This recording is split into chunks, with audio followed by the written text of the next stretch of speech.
Good evening, everyone. Lovely to have you with us with Branch Talks again this week, Wednesday nights at 7.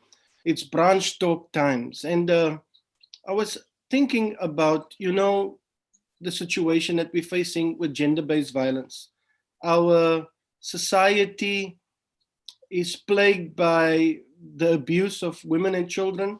And every single time we hear of situations where women are being abused on a big scale. Just this week past, we lay to rest Shanice Jonathan from FETU, and it's a stark reminder that we need to do something about it. So tonight we're having a different type of show. I'm speaking to men.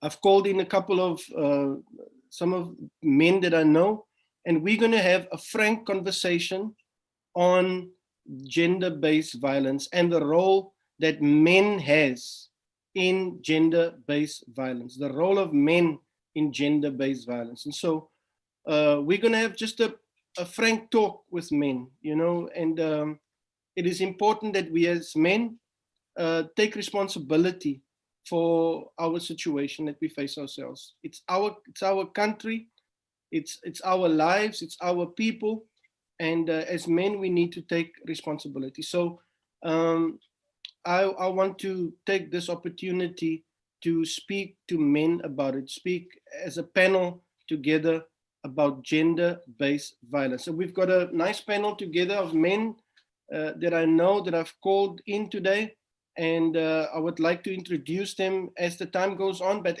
in the meanwhile, while they are busy getting themselves ready, because some of them are still not ready, it seems, we're going to just say hi to some people here. And I want to encourage you to keep on messaging in, keep on sharing, keep on tagging, keep on liking this page. Last week, we had an awesome conversation, and we want to really just take on from there. I want to say thank you to Sherry for share. Good evening, Sherry. Thanks for messaging in. I want to say hi to Felicia Prinsloo. Good evening, Felicia. And I want to encourage every single other person to keep on messaging in and telling us how things are, messaging us, telling us, what do you think? The question I want to ask you is, tonight's question is, what role does men play in this whole gender-based violence? I know men are the perpetrators. Men are the ones that is doing most of the abuse in our country and across the world. It's not only our country. I was reading an article in New Zealand about how New Zealand has got a very high abuse percentage in the country. So it's all across the world. And I want you to message in, tell us, speak to us, and tell us what is your view on the role of men in gender-based violence, and how can we, if men is the problem, how can we remedy men? So tonight I'm speaking to men, and I've got some men with me, and I want to introduce you to some of the men if they are ready. I was just waiting for them to get ready. Once again, I'm going to just introduce Sherwin Neltu. He was on last week, and he brought some very, very good pointers, and he's on again this week. Sherwin is a businessman. He was with me on the board of the YMCA board, and he was also on the SUMCA board as a trustee. And so, Sherwin, don't you want to just say hi to everyone out there? Just unmute yourself. Good evening, everybody. Nice to be here again, Pastor. Thank you for having me. Yeah, thank you for being with us. We value your input. And then I also would like to introduce Dion Kleinboy. He is one of our leaders at the branch in the church, but he's also by profession, he is a teacher. He's an educator, teacher. He holds a master's in education, and I believe he's got an important voice for men in our society to do with gender-based violence. And so, Dion, don't you just want to say hi to everyone tonight? Good evening, Pastor. Good evening to the viewers. Good evening to those who's tuning in. I believe we're going to have a great evening tonight. Yes, thank you very much, Dion. And then last but not least, we have a regular here with us, Lance Grootboom, Councillor Lance Grootboom. He's the head of the ACDP here in Port Elizabeth. and he plays a very important role in our society, and he's a community man, and he plays a very important role in Port Elizabeth and in the Eastern Cape here as a politician. So Lance, do you want to say hi to everybody, please? Thank you. Hi, thanks, Pastor Fred, for having me to this talks. Hi to the viewers. I think tonight's going to be a very good night. So hi to all. Yes, thank you. Thank you, guys. Let me just say hi to some more people as they come on.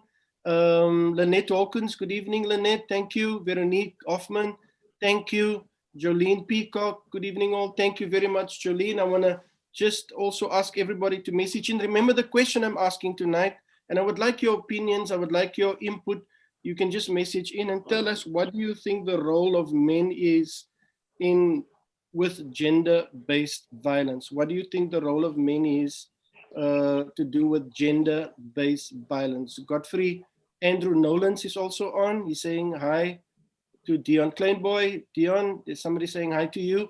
Let's keep the messages coming in. And remember, don't forget to share and tag as well. Guys, let's flow straight into this conversation. It is an important conversation that needs to be had. And Lance, I'm going to just kick down the door and just run with the door right into this conversation. Something that is bothering me specifically is the fact that if men are considered to be, and it's overwhelming statistics that say that men are the abusers, from young and old are abusing women, and as other perpetrators with gender-based violence. I know the country has got a ministry for women.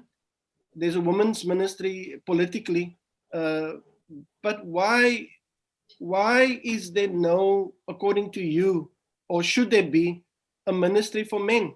Should we establish in our country a ministry that focuses on men? Do you have an opinion about that? Yes, Pastor. Pastor, definitely, you're right. The focus is, and we are not speaking, and I must say this under correction, is that there is something for women, but there's not a lot for men. And I think as a country, we need to understand the role of a man within a society. And if there's no ministry for men, if there's nothing to assist men, then we will not be successful in addressing gender-based violence. So I think more efforts must be done. Now, if you look at government and overall what government has been doing over the years in addressing gender-based violence, they look at mostly on responsive matters. They respond more to gender-based violence than working on preventative strategies to address it. Hence, I'm saying that the root cause of gender-based violence, obviously there's a root cause, and we know most men are the perpetrators of it. So then the question that we should be asked, why is men the perpetrators? Why do they commit gender-based violence? What are the reasons for that? Because if you look at our prisons, we have overcrowded prisons with who? Males. We have, if you look at gangs are morely formed by who? Males. So it seems like the male is the problem. So hence government must put its focus on addressing what is that affect men, and why do men respond in such a way with violence against women and children. So I think there's nothing focusing on men, and more must be done to address the issues affecting men. Exactly. That is one of the things I find baffling, because we need to speak to our men if our men are the problem. Dion, you are an educator. You have the privilege to deal with young people. You are at a high school, Chetty High School, here in Port Elizabeth. What are you noticing about young men in school? What is because obviously it starts young, what is the main problem you see, with our young boys that you've noticed over the years being an educator? Let me state a few facts, Pastor. I want to open up with a quote of Martin Luther. Martin Luther said, "It's not the words or the actions of the perpetrators that's going to hurt the victim, but it's the silence of the friends in the family that hurts the most." So Yes. for too long, men have remained silent in the struggle against gender-based violence. For too long, the role of taking up the cause of gender-based violence have been taken up by women. All the protests, all the activism have always been women on the forefront. Now let me come to the school context, Pastor. You know, there is a complete disregard. It's either for me through ignorance. What is displayed at school is learned at the home. So if the boy comes to school, I can draw a conclusion. Most probably, there's either not a father at home, or if there is a father, the father completely lacks teaching the boy how to be a man. And when I say how to be a man, it is how to treat women, how to respect women. Most probably, Pastor, that boy comes from home where the father is either a drug addict or an alcoholic. The father is abusing the mother in front of the boy. What more do you expect that boy to learn from home? That boy learns the violence at home. He sees it's okay to treat like my dad is treating my mom with disrespect. So I come to school with that notion that it's okay to solve things through violence. Now, the thing with the boys is this, Pastor. They get socialized into roles that if you are not going to be tough, if you don't take charge of things, people are going to see you as a Murphy. People are going to see you as you're not a man. So Yeah. they get socialized very early. If you want something, you need to do it by force. You need to do it by violence. Nowhere is the time for them to learn to appreciate the role that women plays in their lives. So they get exposed to violence and then adopts the violent nature at a very early age. And that's why we as teachers, we have to do a lot. We have to struggle a lot with boys that obviously the roles that they adopt later on, they are the ones that quickly gets absorbed into gang violence.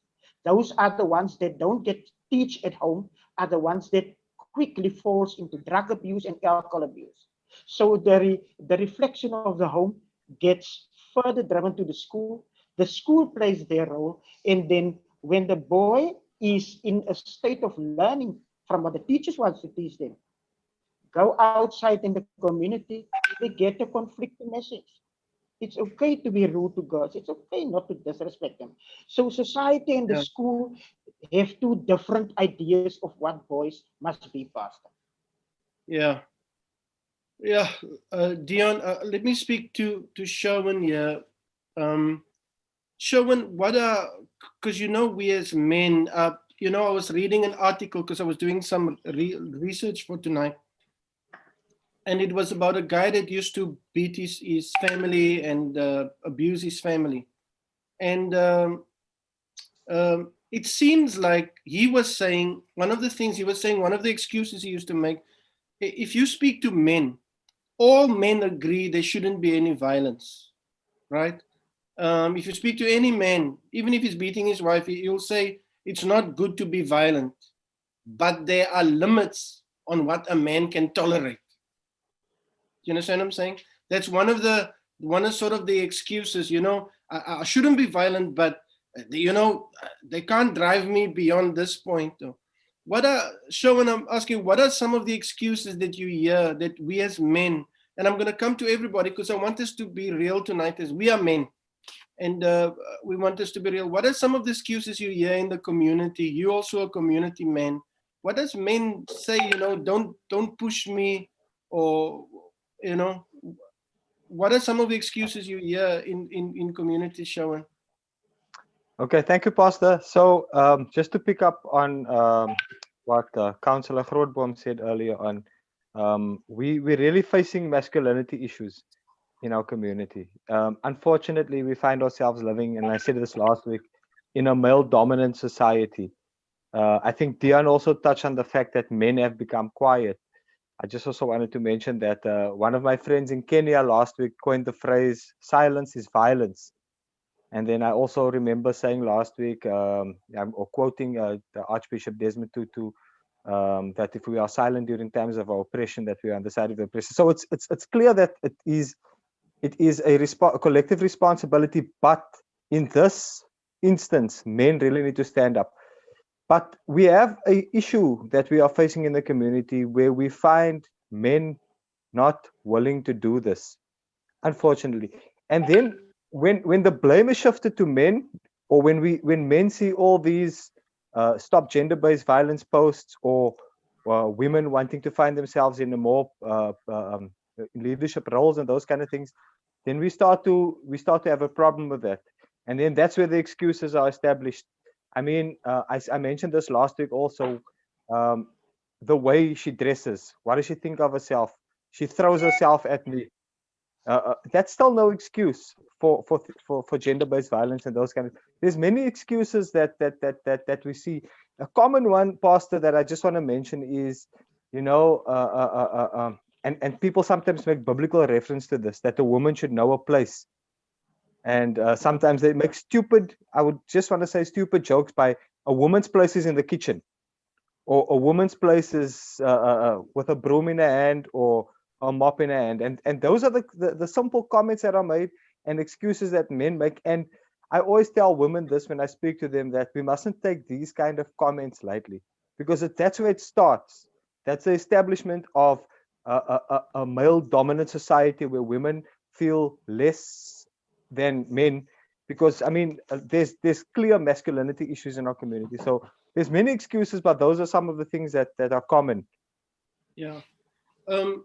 Guys, we as men, there's a lot that look, as a pastor, I deal a lot with men, obviously, and we have strong men's ministries. We take men on a camp away and we deal with men's issues.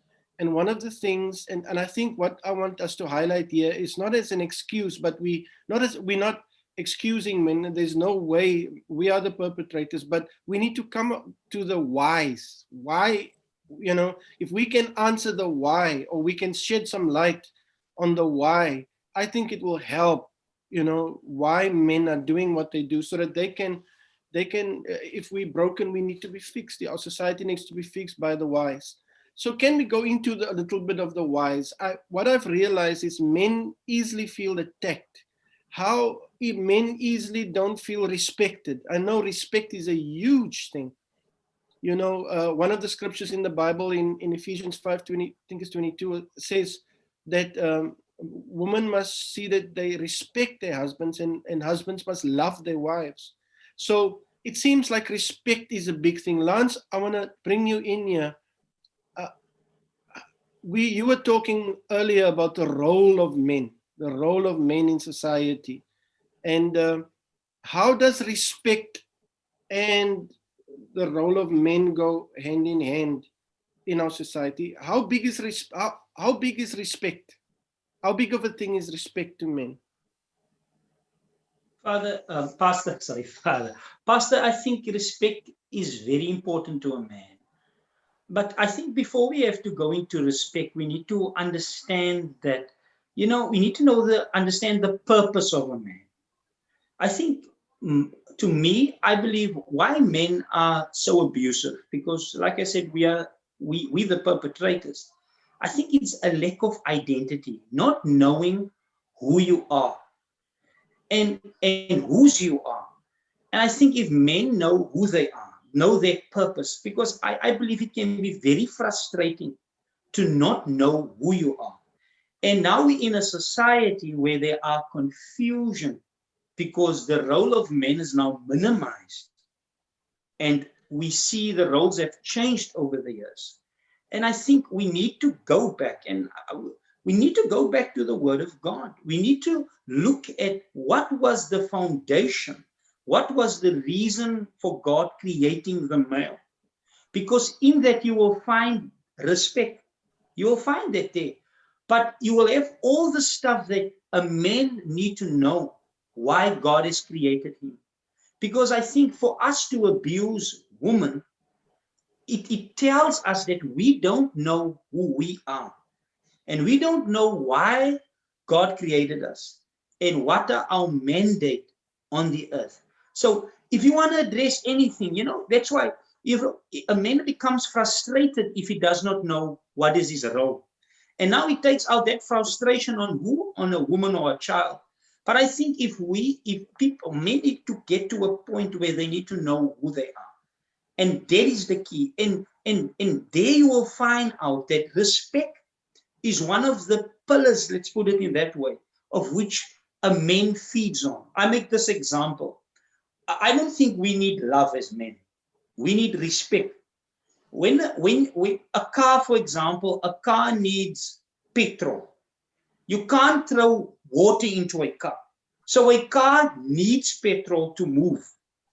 So if you put water in that car, it won't move, but it needs fuel because the person who created it made sure that that thing will run on fuel. And I think it's the same for men, is that what we need or what we feed on is respect. And I think that is important to us. So if a man does not feel respect or receive respect, it seems like he is disconnected, he's haywire, something is happening, he's losing control. And I'm not saying that is the reason. That's why I'm saying we need to get back to why did God create male? What was the reason for God for creating the male? Because we understand that the first person that God created was Adam, and he was the first male in terms of his mandate to the earth. We need to understand why. Why would God create a woman out of the male? Why was the male then the foundation of the human family? I think that is important, because when a man understands that he's the foundation of the human family, and whatever he does has an effect on society, then the picture, he starts to get a better picture of what he does has an effect on his children, on his children's children, on the community, on the nation, and beyond. I think that is important. And like I said, respect you will find in that as well, because those are the juices that makes us men, do what we must do, respect. Wow, that is a mouthful. So the question is, because I would, as far as I can, I would like to get answers here tonight so that we can help people out there. So what you're saying is that, Dion, let me bring you in here. Do you think that men, boys, they don't know who they are and they don't value them? Because if you don't know what you're doing, and if you don't know why you were created, or you don't know what your purpose is, then you become redundant. You don't value yourself. Do you think there is a lot of boys and young men that are not valuing themselves, or they don't know, they don't have purpose? Or do you think that is the problem? Pastor, I want to put it the opposite way. It's not that men and boys don't know who they are and what to do. They haven't been taught the right things to do as men and as boys. That is the biggest problem that we sit with. Now, who taught you to work in the garden? Who taught you to paint the house? Who taught you that you cannot clean the dishes? You cannot sweep the floor in the house? Who taught you that? That identity is already created at home, because our roles have been divided into this is what girls is supposed to do, this is what boys is supposed to do. And here our parents have to take responsibility for already defining roles that amongst boys and amongst girls at a very early age. That boy comes to school. Before he gets to school, he grows up in a society, in a community. And the community tells him it's okay if you do things a certain way that's going to prove that you are a man. Now, that boy gets his male identity from a man who is his father, who is being raised most probably by a man who doesn't know how to act as a man in the house in the first place. So there is intergenerational problems that we need to address with getting our boys to understand who they are and what role do they play, Pastor. Now, let's look at the magnitude of the problem that we have in the schools. A boy comes from a home where there is no father. Who's going to teach him to act, how to act towards women? There's nobody. His mother is going to teach him in a certain way.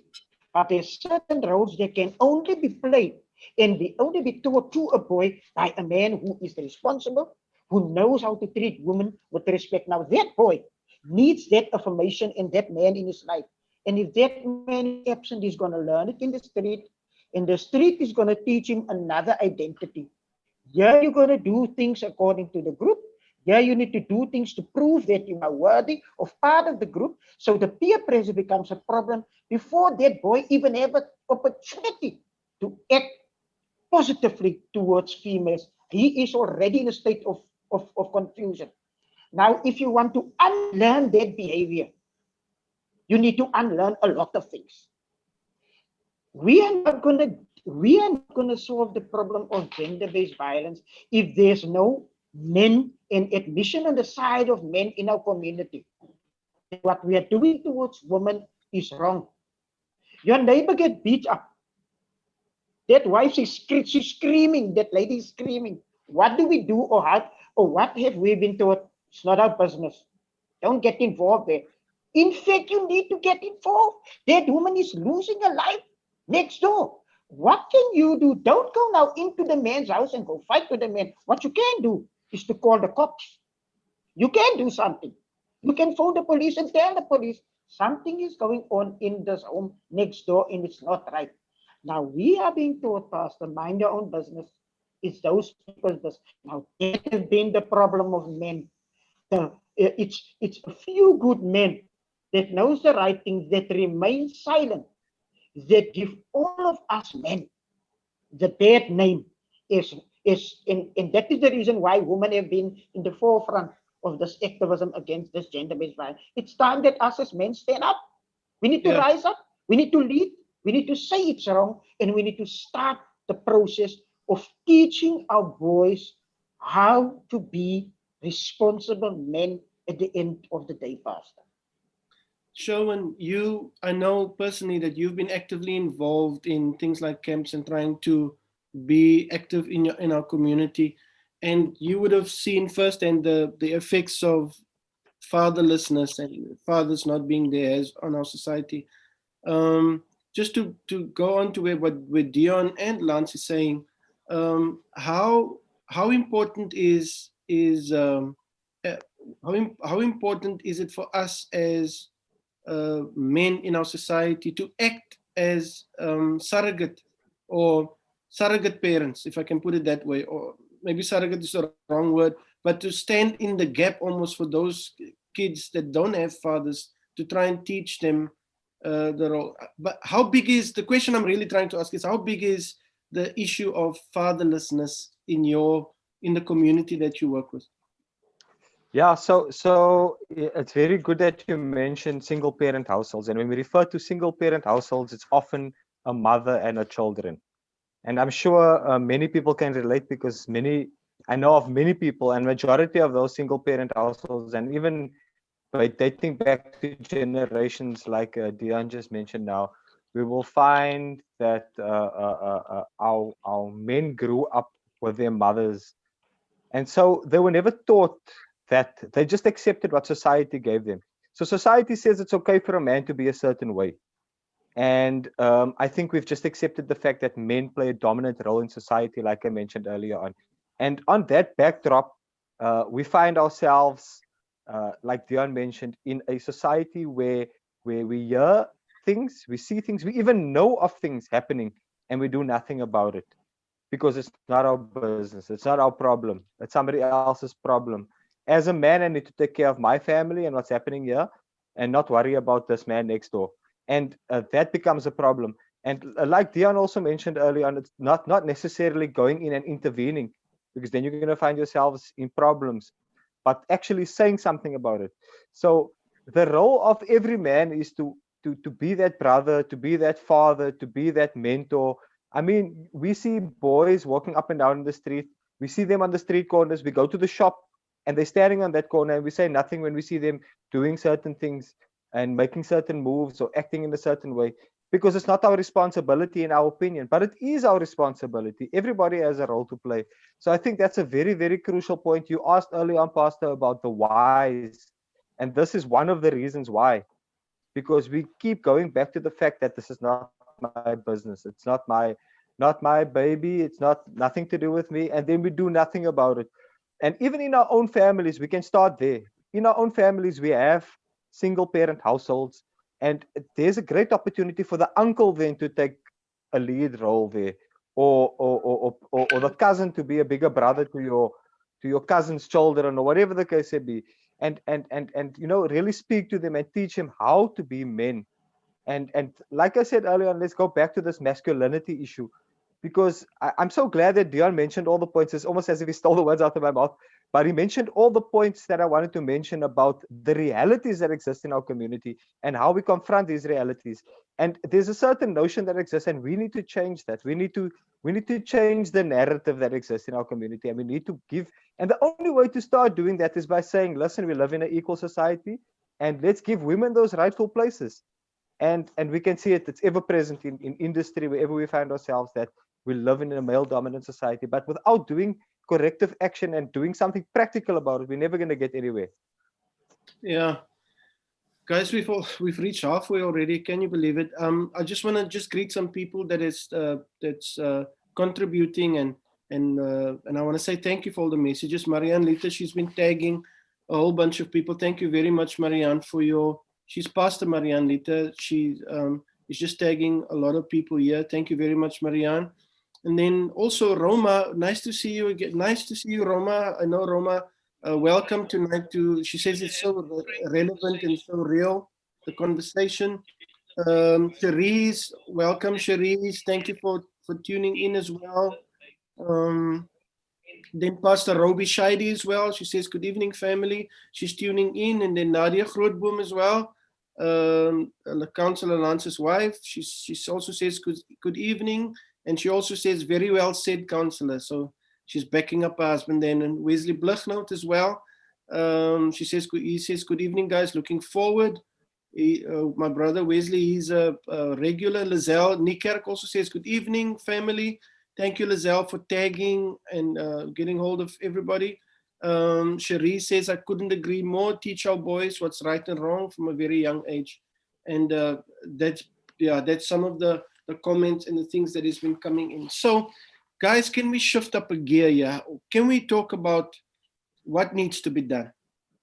I know there's no easy answers, because I know everybody must contribute. I know from Lance is here, he will represent government. I don't know if he wants to represent government, but he represents the politicians here tonight. And Sherwin is a community worker, businessman, and Dion, you're an educator. So I know all of us together, and me, I will represent the church. All of us together here have a role to play in making a change. So I'm going to speak to you, Lance. I'm going to ask, is the government doing enough? Is politicians doing enough? Do you think the narrative is being pushed enough? What do you feel about that? Pastor, like I said earlier, that I think the government, it's the focus that is wrong. The focus has been, there's a two-way focus that they have. One is on prevention and the other one is on response. And I think government has put too much emphasis on response.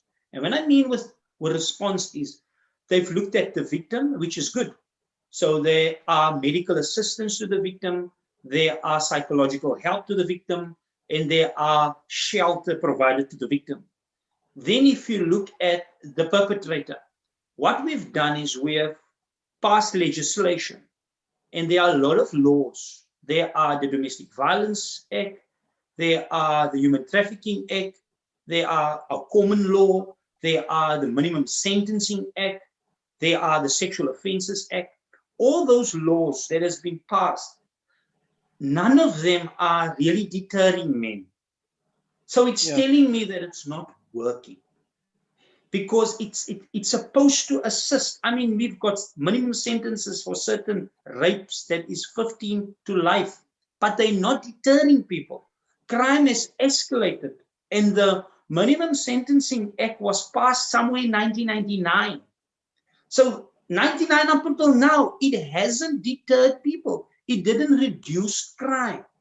To take it a little bit further, Pastor, KPMG in 2014 did a study at the economic impact that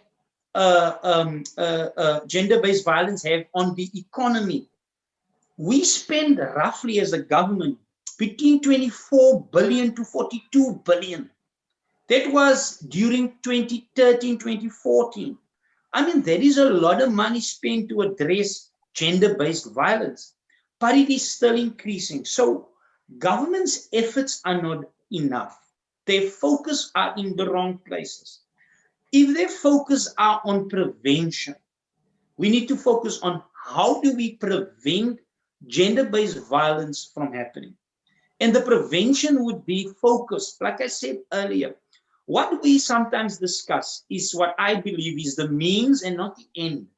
We need to look at what do we want to achieve, because the root issue problem is the issue. I'm going to make an example about myself. I was raised in a house where my mom was the only one working. We are 5 boys with 1 daughter.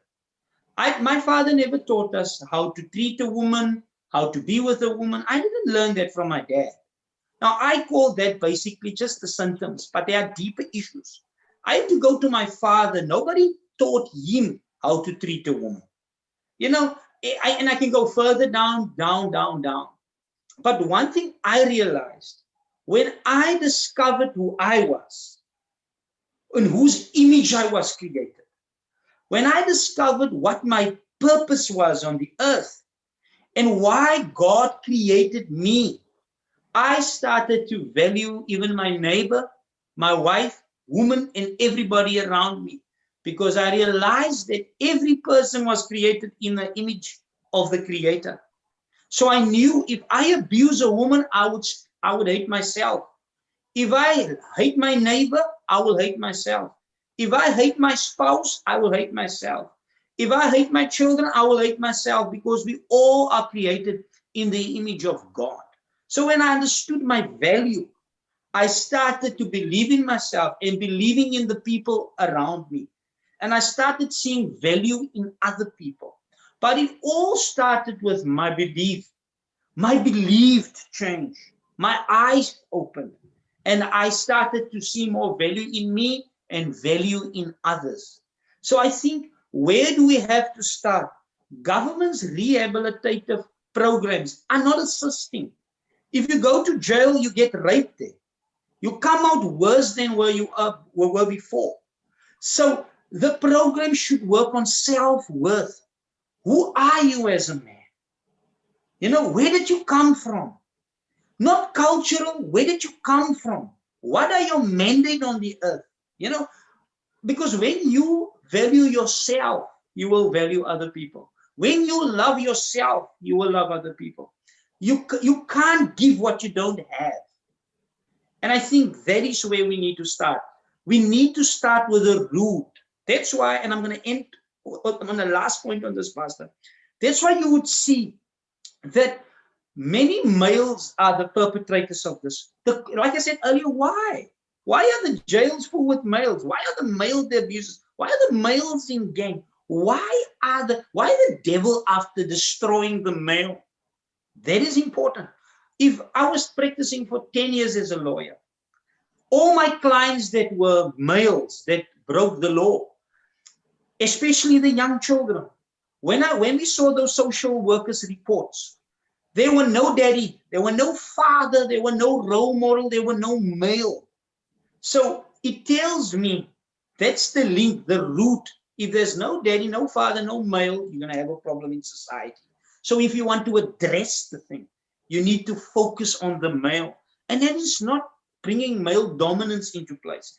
This is saying, listen here, if you look at the Creator, He built the whole human family on a male.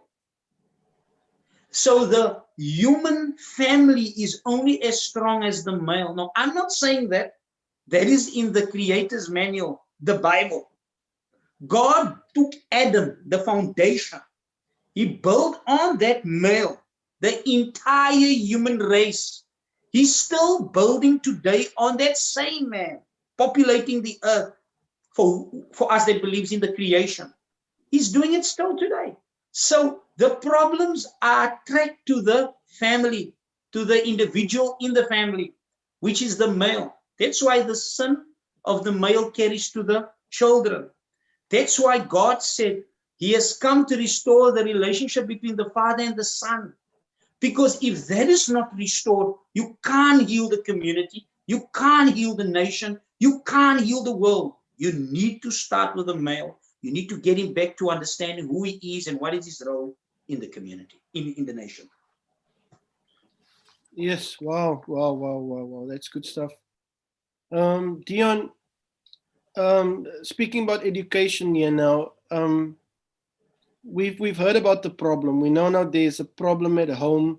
Like Sipho Sokela said the other day when he was on our show, he said abusers are made at home. They are trained.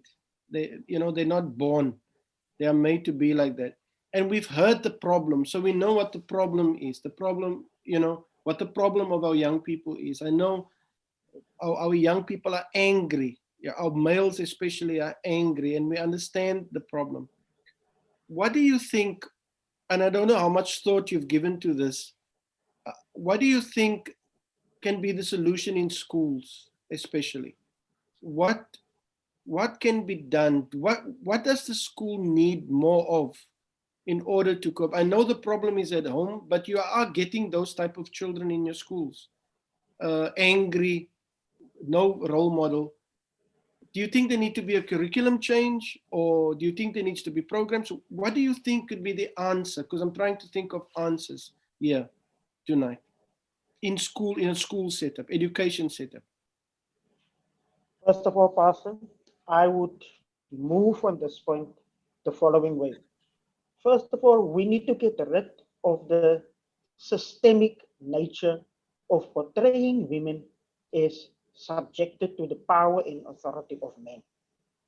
Who are some of the biggest perpetrators of showing us that in world tennis, when you get the person, the male that wins Wimbledon and the female, look at the disparities in what they earn.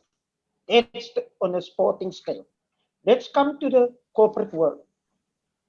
The same woman and man with the same qualifications, same years of experience, the pay disparity is so huge. You won't even believe that sometimes that woman is doing their job much better than the men. So the government needs to put in place systems where they put women on an equal footing, at least in the corporate world, towards men. Then that get trickled down to schools. In schools, let me give you a fact, Pastor. In northern area schools, of late, there's been a move to have females as school principals. But previous years, 10 years ago, it would have been unheard. There was one female school principal in Port Elizabeth, and that was a Mrs. Beck of St. James Roman Catholic School in Shorter. She was the only female principal for a very long time. Now, what schools in, first of all, Pastor, I want to say, if you don't have a heart for brokenness, if you don't have the heart for broken boys that comes to your class or comes to your school, then you are not in the right profession to teach that boy how to be a man. Now, if you want to make an impact in a boy that's coming broken from home, there's no love at home. The school becomes a sanctuary. And if your heart as a teacher is not prepared to receive and absorb that hurt and that anger of that boy, you're not going to make an impact to change that boy's view later on when he becomes a man. So we need stable mentors in school, stable men of God, stable men who is stable in their own homes, that can really be of assistance to those boys, because we need to start teaching our boys the right things. If we teaching it, now people have this notion teaching belongs to the school. Teaching doesn't belong to the school, Pastor. Teaching belongs in three places at the same time. The time that boy leaves home, teaching needs to take place there. When he comes into the community needs to teach him there before he comes to school. And when he gets to school, the school needs to teach the boy solid principles. That boy, when he leaves that school, he can play a productive role in his community. So unless we change that perception, that education belongs to the school, we're going to sit with gender-based violence for a long time. So if there's no cooperation between the home, between the community, and between the school, we're going to sit with the problem, Pastor. Now, the mentor program. The mentor program should not be a once-off activity like it is these days. Boys go to a camp once a year. What about the other times? So if you have a mentor program, you need to have stable mentors. You have to have stable men. You need to have a fixed program, so that that boy is being taught from point A up until point B. But another problem that we have, Pastor, is the following. If we are not going to confront the elephants in the room, and this elephant that I'm talking about is the cultural aspect of gender-based violence. So as long as you have cultural practices where you subject women to the position of not being equal to men, you're going to sit with problems for a very long time. So the traditional leaders, the cultural leaders in our communities, in the places where those boys comes from, they also need to play a role in changing the outlook of boys towards women. Women, I can treat her like that. I have to treat her like that. It's going to make me a man if I treat her like that. Woo! He's going to teach those boys differently. Where do those boys spend most of their times during the day? In school. So the school, together with the community, together with the cultural practices that needs to change, together with the practices at home, that is a strategy, Pastor, that one certainly can look at. Because if you do the one without consulting the other one, you're going to sit with a how can I put it? A boy that is understanding his role in the school, but that's get taught a different role in the community. So there needs to be synergy between those components into raising our boys to be responsible men at the end of the day, Pastor. Sherwin, thank you very much, Dion. You guys are really giving good information here today. Our time is unfortunately running crazy. We've got a few minutes left. Sherwin, if there's a boy sitting, I'm thinking as you guys are speaking, you deal with young men all the time. If there's a boy sitting and watching this program, do you think there is responsibility towards the boy himself? Because, I mean, many of you men, I mean, Lance was talking about this situation at home as he grew up. Dion, you also come out of not a great situation at home, grew up basically like that. Is there a responsibility shown to where the boy himself has to take a responsibility and say to himself, even though these things are happening at home, you know, what must I do? You know, so what can I do? Let's talk to the boy now. That boy, I know we've given all the reasons why he should not make it or why he should be an abuser. But if that boy is listening to, what responsibility does he have towards the opposite sex, and towards respecting others and so on? Speak to that boy right now. Okay. First of all, I just wanted to say, Pastor, that from a community perspective, there's a saying that says it takes a village to raise a child.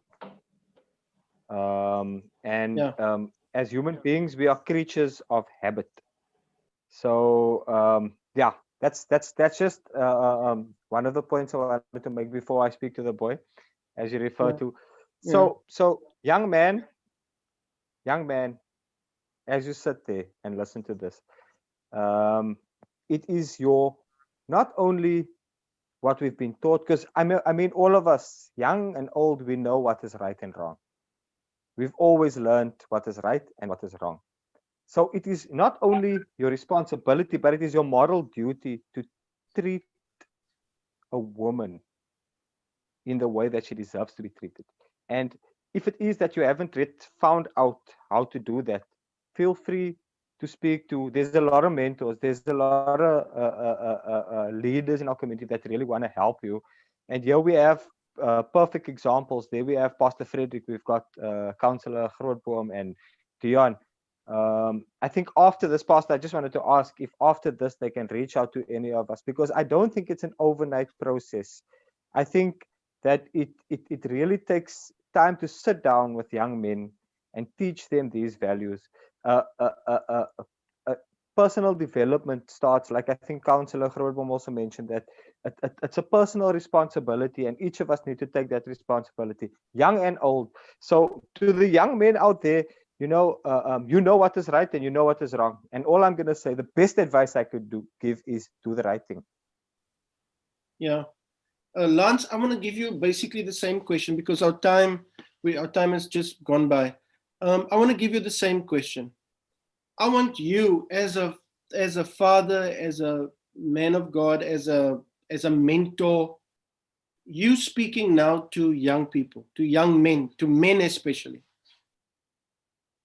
What can we tell them to say, men, maybe use yourself as an example, or what can we say to men here today? Because we want to change that young boy's life. He's listening to this. What nugget, even if it's 1 or 2 nuggets, you can give him to say that he'll make it, or or how must he treat a woman, or whatever? What advice can you give as we're busy closing now? Pastor, if there's a boy watching or men watching, I want to tell you, you are created in the image of God. You are in the class of God. You are just like your father. And I think as a man, we have walked away from that. And we don't know who we are. And we are searching for that love. And we are searching for that acceptance in the wrong places. We want to feel respected. We want to feel loved. And we are forming different cliques and different gangs because we are looking for that acceptance. We are wearing clothes because the clothes are giving us identity. Wearing a Nike, and there's nothing wrong with the clothes that we wear. But all this are making us feel better. But that's not really who you are. You are created by God. You're not a mistake. God created you in his image, in his likeness. He loved you. He died for you on that cross. He paid a price for you. He became a man to confirm your value on that cross. So you are born out of him. And he sent you to this earth with an assignment. You've got a calling. You've got a purpose. You've got a destiny. And your destiny is in him. And there are so many great things, but you can only discover it when you return back to him. I cannot explain it to another way to you. But one thing I can tell you, when you find God, you will find who you are. And that happened to me when I fell in love with God. I basically fell in love with myself. Because when I saw that how much God loved me and how much God laid down his life for me, it changed me. And today I can look into the mirror and I can love myself. And with that same love, I can love my neighbor. I can love my children. I can love even my enemies. You know, can you love your enemies? God is commanding us to love even our enemies. You know why? Because that very enemy is also created in the image of God and has the same value, the same price was paid for that same person. So I don't want you to let your circumstances dictate you. Come on. Even if you don't have a dad at home. I have my father, but he wasn't there in my life. But you know what? I met a father that loved me. And I met a lot of mentors like Pastor Fred and a lot of other men that is showing me the way to walk. And you can find a man in your neighborhood. You can find a man in your community that can show you the ropes, but you need to reach out. Remember, I cannot change you. We cannot change you. You need to make the decision if you want to change and you don't know how to do it. We can influence, we can help you. Thank you, Pastor. Yeah. Thank you, Lance. Thank you very much for those words. Dion, you're going to have the last say here. I want to give you a similar question, a similar opportunity to speak, but I want you to speak to a man. Because today, as I was doing research, I was reading the story of a guy. They were asking him questions why why he beat up his family and why, you know, and he was saying, and I'm quoting what he was saying, um, he's saying, I was getting out of control because I was aware my secret was coming out, that I didn't know what I was doing. I didn't know how to deal with mortgages. I didn't know how to deal with my family life. I was respected at work. I was respected amongst my friends. My mates would think I was great, and every other person would think I was great. I'm a really good guy, but when I got home, I beat my family. His words was, I put all my crap on them.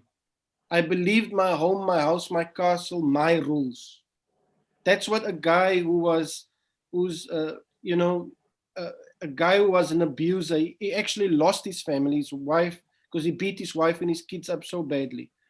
I want you, Dion, to speak to a man out there, a husband, who feels that his anger he takes out on his, you know, on his family, who feels that he's not respected. What would you say as a mentor, as a fellow man, if that was your neighbor, if that was your brother, if that was your whoever that you know? What would you say to that person right now? I'll give you the last minutes. It's a little tough one, Pastor, but it's Yeah. actually very easy. I'm going to confront him and ask him, my friend, my neighbor, do you want to change? Do you want to be different? Do you want to stop hurting the people that you claim to love? If you do want to do that, then follow me.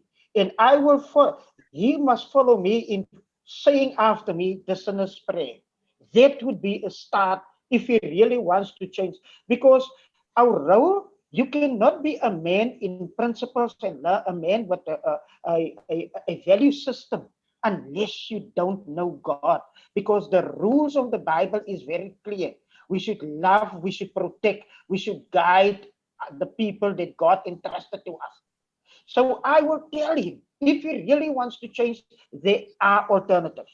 If I cannot help him, come, my friend. I will take you to this organization that can help you. And believe me, Pastor, there are organizations that can help men with this abusive anger that they have.